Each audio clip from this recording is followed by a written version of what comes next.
Je tenais donc à ce qu'on se parle de façon franche, que vous compreniez ce qui se passe, là où nous sommes et vers où on pourrait aller. Et j'insiste, où on pourrait aller, parce que c'est une condition, ça dépendra de vous. Vous êtes les acteurs de la société burkinabé et je pense que l'avenir de ce pays-là est aussi entre vos mains. Je sais que personne ne vous a déjà parlé comme ça, mais je vous le dis aujourd'hui franchement. Et chacun pourra choisir ce que nous voulons du Burkina. Je ne suis pas politicien, je n'ai pas de langue de bois. Moi, je suis un militaire. Et je préfère vous dire la vérité.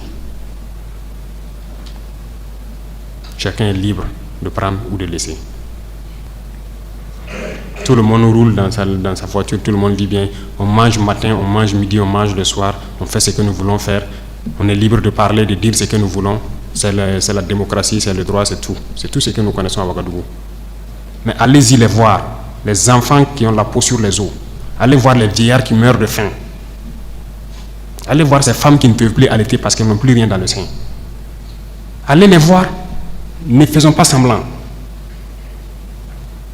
Si nos journalistes n'ont pas le courage d'aller sur le terrain et vous ramener ces genres d'images, parce qu'on veut laver l'image du Burkina, je vous dis que c'est faux, ça existe. Quand je vous parle des gens qui mangent l'herbe, celui qui veut contester, je l'amène demain à les voir. Ça continue, ça n'a même pas cessé. Parce qu'on a pu ravitailler certains villages, mais d'autres pas encore, on est toujours en route. Aucun civil ne peut daigner même soutenir aussi avec des camions pour qu'on puisse être solidaire vis-à-vis de ces populations-là. C'est quelle intégrité? C'est quoi l'intégrité? Burkina Faso, c'est quoi? C'est ça qui nous a révoltés. Et on est toujours révoltés.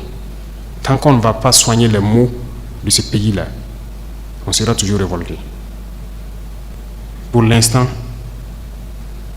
on a pu, dans l'armée quand même, réaliser quelques camions et transporter les vivres avec nos propres moyens, bien qu'on a loué d'autres même ajoutés, vers des populations qui mouraient de faim. Et même dans cette location, j'ai vu qu'il n'y a aucune pitié.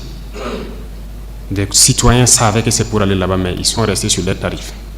C'est pour dire que la solidarité a disparu au Burkina. Ayez pitié des gens, ayez pitié de la jeunesse, ayez pitié des enfants. Qu'est-ce qu'ils ont fait, ces villageois-là, pour que quand le soleil tombe, eux, ils se retrouvent dans les grottes, dans les arbres, ils quittent le village. Et le matin, ils se pointent, ils regardent pour voir si tout va bien avant de revenir. Ils dorment dans la brousse, ils ne peuvent pas dormir chez eux. On ne vous dit pas ces vérités, c'est la réalité du Burkina comme ça. On ne voit que nos villes.